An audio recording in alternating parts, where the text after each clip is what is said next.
Phone ধরতেছেন কেন আপনি? তো ভিডিও করবো না কেন? ভিডিও করবো না কেন? ভিডিও করবো না কেন? দেখেন ঠিক আছে আসুন। Look at this dumbass, bro. Look at this dumbass fucking idiot. Don't Talk like that. Why are you pushing me? Why are you pushing me for? Why are you pushing me? Why are you pushing me? Why are you pushing me? Why are you pushing me? Hey, why are you pushing me for? Why are you pushing me for? Why are you pushing me for? Why are you pushing me for? Why are you pushing me for? Chill out. Why are you pushing the phone? Why are you pushing me for? Why are you pushing me? Why are you pushing me? Why are you pushing me? Bro, I know my rights. Hey, chill out. I'm gonna take videos. I'm not taxi. Wait. How many tax you pay? How many tax you pay? How many tax you pay, idiot?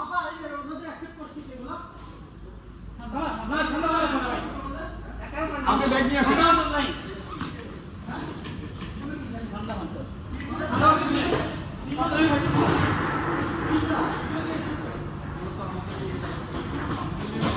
সব জায়গায় বাঁচানি হয় মানে আমরা এটা কি খাওয়ার জন্য নিতেছি বিক্রি করতে নিতেছি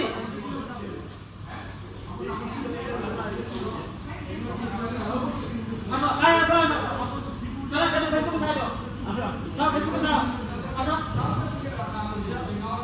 এটা ছাত্রীরা শুরু করছে এটা এয়ারপোর্টের ভিতরে আসো কার না এ মাহি আয় fucking idiot কি ভিডিও কেন নিতে পারবো না? ভিডিও কেন নিতে পারবো না? ভিডিও নাও, এই ভিডিও নেওয়ার আমাদের রাইট নেই? ভিডিও নেওয়ার রাইট না আমাদের? ভিডিও নেওয়ার রাইট আছে? থাকলে আমরা আপনি বলেন আমার গাছটা দিয়ে এখান থেকে নিয়ে আসছে কেন? কারণ কি বলেন আমাকে? আচ্ছা আপনি এটা বলেন আমাকে ওইখান থেকে গাছটা দিয়ে আনার কারণ এটা বলেন এবার। কেন ভিডিও কেন করবো না? ভিডিও কেন করবো না? না ঠিক আছে ভিডিও কেন করবো না?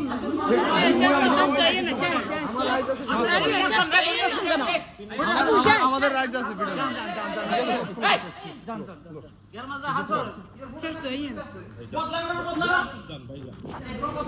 আসেন ভাই আসেন দেখেন আঙ্গুল দেখেন আঙ্গুল দেখেন সমস্যা আপনি বলেন দেখেন আপনারা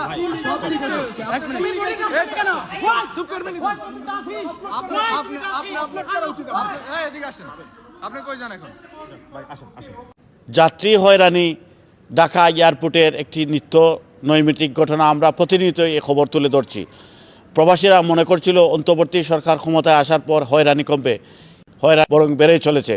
আমরা আজকে কথা বলবো লন্ডন প্রবাসী ব্যবসায়ী জাকির হোসেনের সাথে, জানবো তার সাথে গত 13 তারিখ ঢাকা এয়ারপোর্টে খারাপ আচরণ করেছে, তার 18 বছরের ছেলেকে কলার ধরে টানা হয়েছে, কী কারণে এই ঘটনাটি ঘটেছে জাকির হোসেনের মুখ থেকে আমরা শুনবো। আমার নাম হচ্ছে মোহাম্মদ জাকির হোসেন। আমি 13 তারিখ 9:55 আমার ফ্লাইট ছিল বাংলাদেশ থেকে লন্ডনের। আমি তুর্কি এয়ারলাইন্সে বাংলাদেশ থেকে লন্ডন আসার পথে বাংলাদেশ এয়ারপোর্টে আমার মাল আমি পাবো 290 কেজি টোটাল, আমরা পাঁচজনে মিলি। আমার সেক্ষেত্রে টোটাল মাল হবে 230 থেকে 235 কেজি। ওই যে বিমানের যে ওই লোকটা আছে যে যার কাছে আমি পাসপোর্ট দিছি, সে বলতেছে বাংলাদেশ এয়ারপোর্ট, বাংলাদেশ হজরত শাহজালাল আন্তর্জাতিক। জি, আমাকে বলছে যে সবগুলো মাল তাহলে বুকিং দিয়ে দেন, আর হাতে করে কিছু না লাগবে না। আমি বলছি ঠিক আছে তাহলে দিয়ে দেন। হে বলতেছে একটা করে লাগেজ দেন, একটা করে তুলেন। তো আমি একটা করে সবগুলো দিয়েছি। আমার হাতের লাগেজ যেগুলো ছিল, হাতের ব্যাগ, স্কুল ব্যাগ, ওগুলো 4টে ব্যাগ ছিল। হে বলছে যে এগুলো আমি এই ব্যাগগুলো সবগুলো দিয়ে দিছি, এগুলো সবগুলো মাল বেল্টে চলে গেছে। লাস্টে যে আরেকটা লাগেজ আসছিল ওটাতে আসলে 24 কেজি সামথিং মাল আসছিল, ওটাতে আসলে ভেজিটেবল। এ বলছে যে এটা এত ছোটো ব্যাগ এত ওজন কেন? বলছে ভাই এটাতে সামান্য ভেজিটেবল আছে, এগুলো ভেজিটেবলগুলো নেবো। সে বলতেছে আপনি এটা তো মনে হয় যে নিতে দিবে না, এখানে তো 10,000 টাকার মামলা দাঁড়িয়ে গেছে আপনার। আমি বলছি যে ভাই কেন আমার 10,000 টাকার মামলা দাঁড়াবে? আমি মাল পাবো 290 কেজি, আমার সেখানে মাল হয়েছে 230-35 কেজি মাল হবে, আমি এত টাকা কেন দিব? বলছে যে পিছনে যান, পিছনে যাই ওনাদের সাথে একটু কনভার্ট করেন। তো আমি পিছনে গেছি, একটা রুম আমাকে নিয়ে যায়, বলছে যে ভাই এখানে তো ভেজিটেবল, ইউরোপে তো ভেজিটেবল যাওয়া অ্যালাউড না, এখানে এখন কি করা যায়। আমি বলছি আমি কি করবো ভাই, তাহলে আমার লাগেজটা আমার দিয়ে দেন, আমি তো মাল পাবো 290 কেজি, আমার মাল হচ্ছে 230-35 কেজি মাল টোটাল, দেখি আমি এটা কি করতে পারি। তো আমি এগুলো নিয়ে চলে আসি আমি ওই যে আমাদের কাছে ছোটো ব্যাগ আসছিলো, আমি ব্যাগে করে মালগুলো নিয়ে গেছি। দেখেন আমার তিনটা স্ক্যানিংয়ে যদি আমার এই মালগুলো যদি অবৈধ হইতো, তাহলে স্ক্যানিংয়ে আমার এই মালগুলো অবশ্যই ধরা খেত যে আমার এটি অবৈধ মাল। যেহেতু স্ক্যানিংয়ে আমার এই মালগুলো আসে নাই, আমি এই মালগুলো নিয়ে চলে যাচ্ছি।